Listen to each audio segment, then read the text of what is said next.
So we're looking at this video last year about this time. We're examining our successes and the failures in the garden. And the first thing I am looking at and noticing is how much older I've gotten, or at least I feel like I've gotten. I've got like way more gray hairs, but whatever. That's part of life.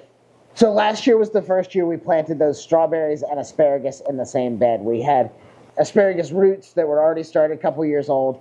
And we didn't harvest any because we wanted that root structure to come in really nicely. The strawberries, I am super happy with the way this looks. Right now we have asparagus growing in the garden. We have strawberries in flower. And so the berries are right around the corner. All of that has been grown over. Now I put these stone pavers in that garden bed, and I thought that was a good idea, but they're kind of just like all taken over. You can't really like see any of that, which is great. And it speaks to the power of like cover cropping with like strawberries. So we have those layers of the forest that we talk about, but having that permanent bed with strawberries and asparagus, that's a huge success from last year that I'm glad that it just continues to carry on. The strawberries that we didn't eat, they'll germinate. We'll just have more and more strawberries. The runners will grow and take over, and the asparagus is like really doing well. So I'm really happy with that. I'm good. It's good. We'll start with the success. Over here, we have some beds, and this is all like designed. There's no such thing as weeds, just indicators of soil content, moisture, and history. But for intents and purposes, weeds are... Those top beds, we planted a lot of broccoli, and so the agricultural census says that no one is growing broccoli in Henry County. We were like, hey, maybe we should try to do that, because I eat a lot of broccoli. I really enjoy it. But we only got a handful of broccoli heads off of those plants.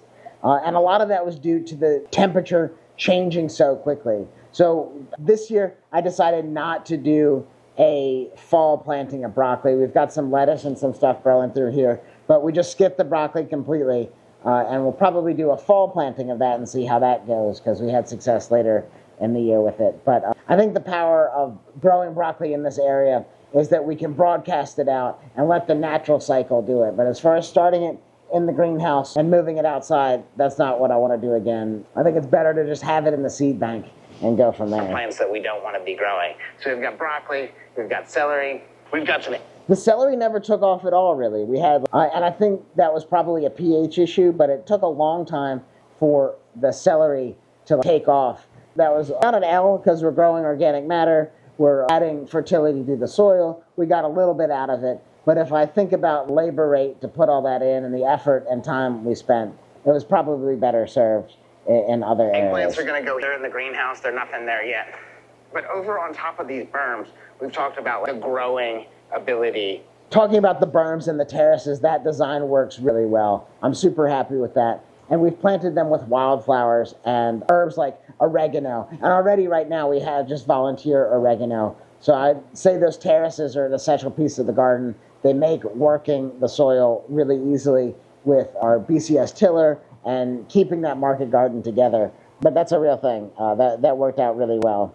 For green material that we can use to mulch stuff. I'll show you how we did that in a second. But we've got some herbs growing. This is oregano. Great. Cool. We've got some beautiful flowers so that as you drive by, every edge has some flowers. And that's good for the bees over here.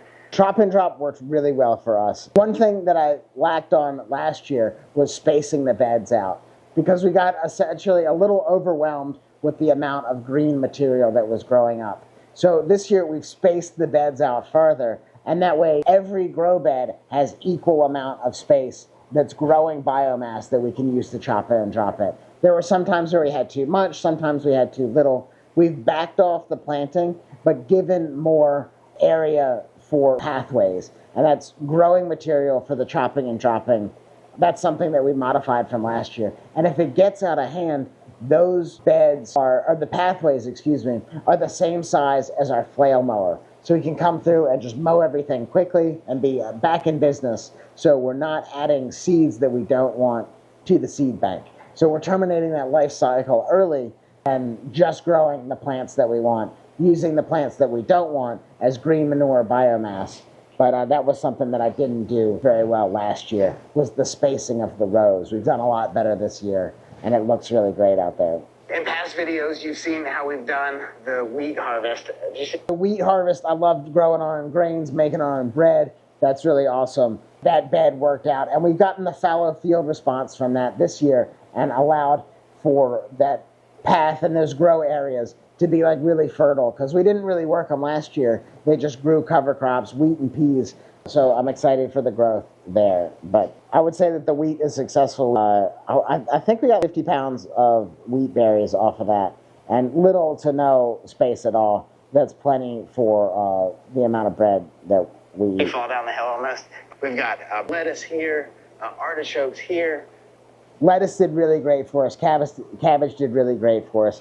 Artichokes never really took off. They're actually coming back this year, so that's kind of exciting. More broccoli here, and this is just a bed. And then you can see the wildflowers on the... So that bed was a lot of heavy clay soil, and it looks amazing this year. And that's a testament to like compost, the mulching, and just working the system, trusting the process. I'm really happy with that. But if you look at the way that the soil looks, it's like that red, heavy clay. And then this year, it's like a much darker and happier soil. I'm proud of that. And it speaks to everything being a process. But the more work that we do, the less work that we have to do. Where conventional agriculture or conventional large-scale farming, it's the same thing all the time. Us, we just want to be more of like a hunter-gatherer and go out there, pick the plants that we like, cut the ones down that we don't like, and manage the garden that way. It becomes less and less work every year. Back berm, that's a good example. Hey, Mr. Sid, that's a good example. Mr. Sid's still rocking and rolling. He's got long hair over there now, sitting in the floor. I know, you're so cool. Yeah, what up? What we're working on right now is this tomato bed behind us. Tomato bed did exceptional. We had a little bit of like bottom end rot, which is like a calcium deficiency, but I've come up with some ways, or researched some ways to add calcium to the soil using the eggs from the chicken coop. So that's pretty cool.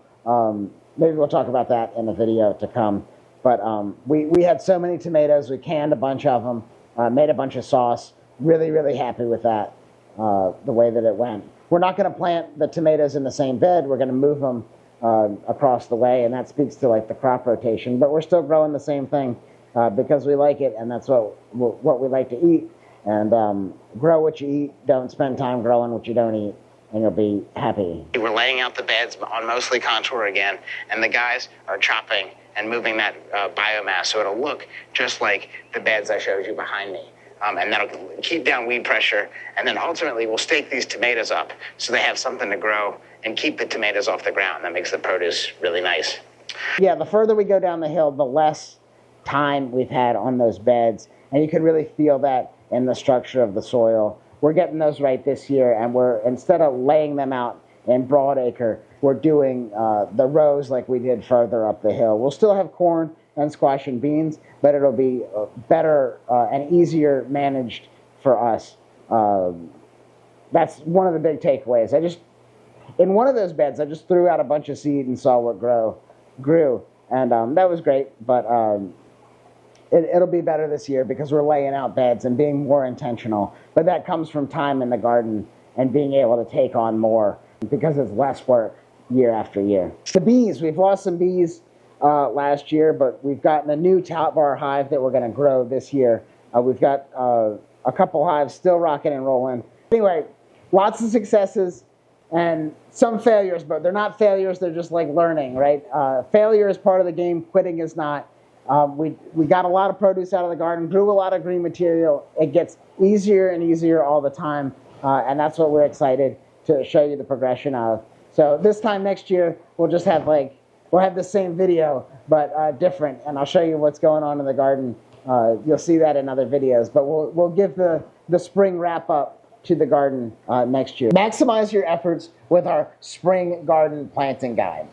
We've put together all of our tips and tricks from 13 years to save you time in the field and gain efficiency and ultimately profit for your business. Click the link below. You can't afford to miss this information. It will catapult you to the next level in your gardening success.